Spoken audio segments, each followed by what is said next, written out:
In the previous video, we have created this simple program that outputs this, what we write between these quotation marks in our console. Not very impressive, but we have created our first program. Let us take a look at now the variables which are going to help us to write more complex programs. The first variable that I want to introduce is called a float. And how do we actually create variables? Well, as I said, the first variable we are going to see is called a float. And there are types of variables. So we have a float, we have an integer, and other variables. So in order to declare a variable, we first need to type the type of that variable. In our case, a float. This is the type of variable. And now we give it a name. And the name depends on us, so we can give it any name that we want. So for example, I can type speed. And in order to assign a value to our float or to any variable, we type equals, and now we can give it a value. A float is a decimal point number, so we can type 2.3 for example, and end the statement with semicolon. I already said that every statement needs to end with a semicolon, which is this right here. Now we see that we have a problem here. We see that this is pointing to an error, and this is because this is a float, and we need to add f at the end here to denote or to tell Java this is a float. The reason for this is because we have another decimal point number variable, which is called a double. So here I can type double, and for example, this can be power, and is also equal to, let's say, 4.1. In order to differentiate between the two, we need to add f at the end to tell that this is a float and this is a double. We can add a d at the end here for the double, but we don't need to do that because if it does not have f at the end, Java will know that this is a double. Now, you might wonder what is the difference between the two, because both of these are decimal point numbers. The difference is in the precision. A double is a little bit more precise than a float. So a double is precise, let's say, up to this number right here, and a float is precise up to this number right here. Of course, this is just a rough guess from my side. I'm not sure up to which number is a double precise or a float, but a double is a little bit more precise than a float. But still, the float variable is most commonly used in game development. But I just wanted to tell you the difference between the two. So both of these are decimal point numbers, and we can type how many decimals we want after it. But the point is that they are decimal point numbers. And a float needs to have this f at the end, the suffix f, telling Java this is a float. And I have explained this is because we have a double, and Java will mix these two if we don't add f at the end. Now these two are decimal point numbers. We also have an integer, which is a whole number. And it goes like this. We type int, so int, and we give it a name. For example, health is equal to, and let's say 12.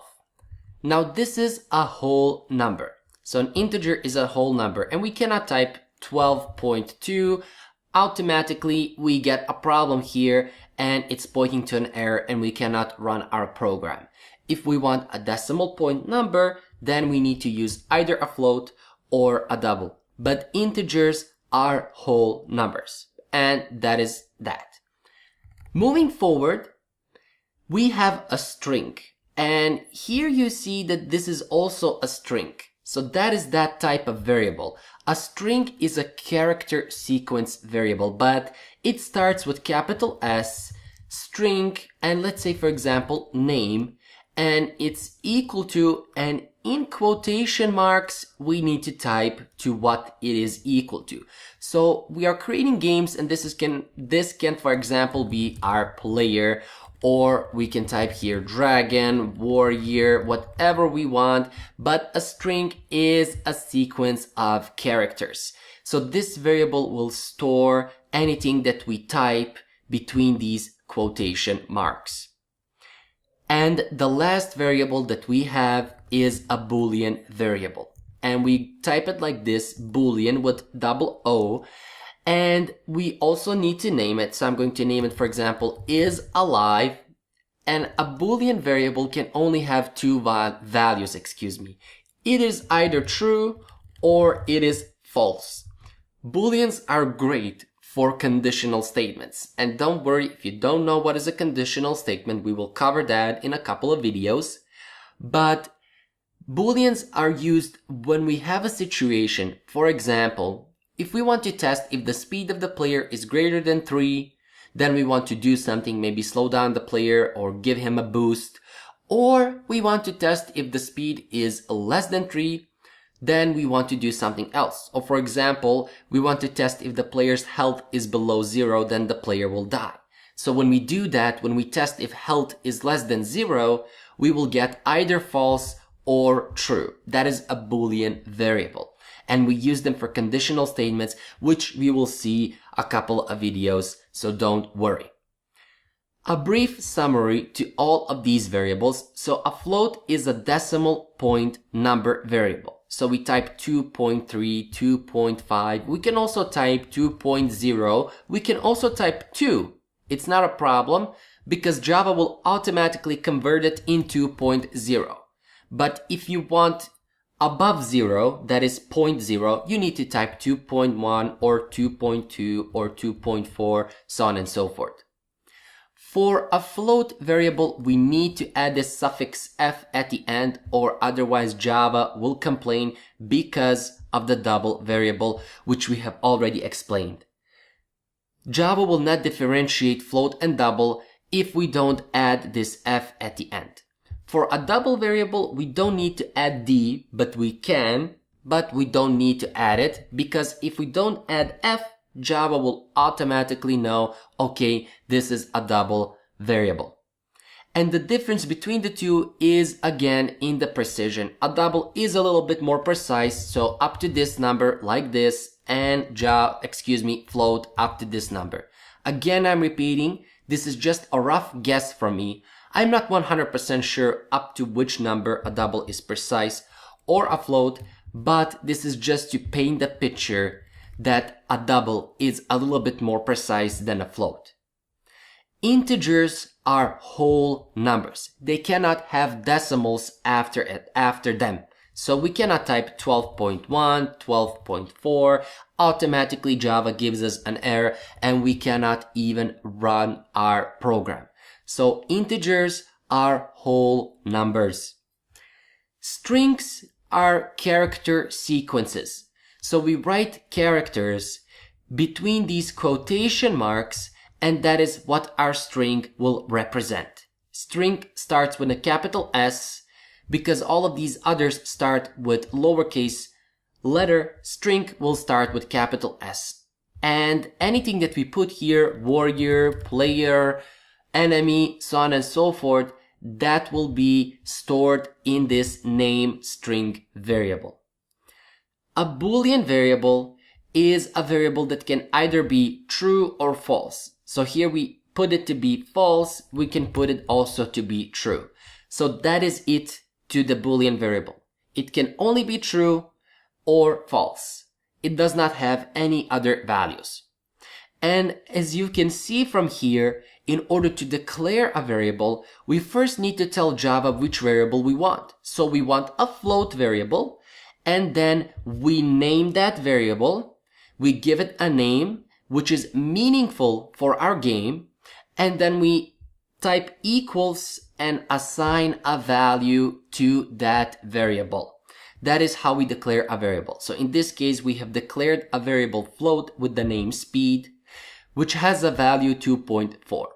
Here we have declared a variable double named power, which has a value 4.1, so on and so forth.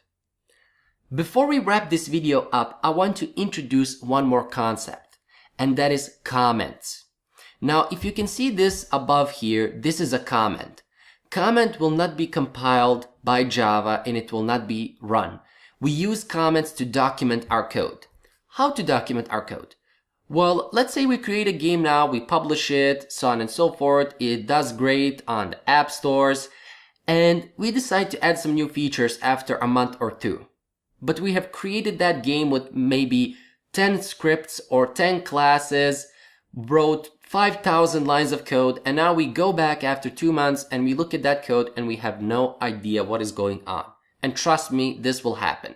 If you don't document or comment your code, this will happen because it's impossible to remember what you wrote 2 months ago, especially using your own logic, because programming is using your own logic. You're not going to reuse your code over and over and over again.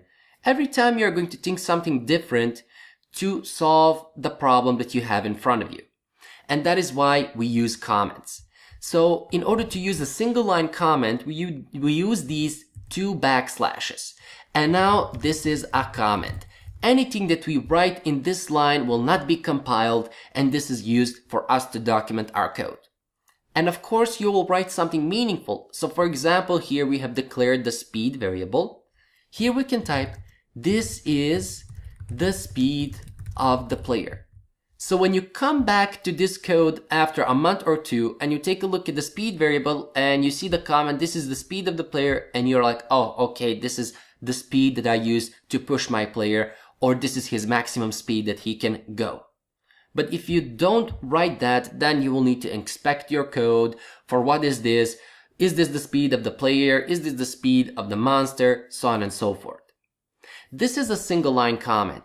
We can also use comments like this, write backslash, then asterisk, and then asterisk, backslash, like this. And now anything that we write between these, so anything that we write between is a comment. So anything that we write between this backslash and asterisk backslash will be considered a comment. It will not be compiled by Java, and we will document our code.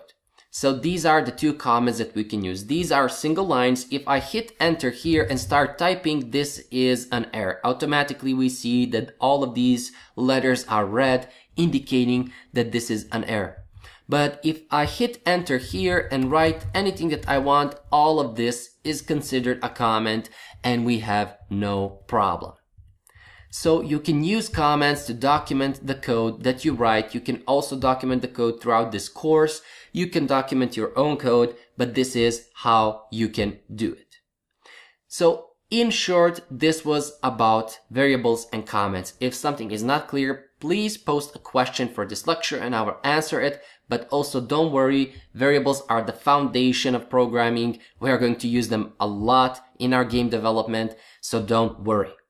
Again, a quick recap. A float is a decimal point number and we declare it by typing the float type, the name, and we assign what we want the value to be. We need to add suffix f so that Java can differentiate the float from double.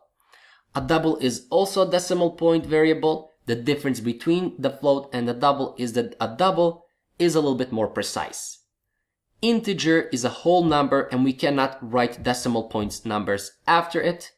And a string is a character variable number, a character variable.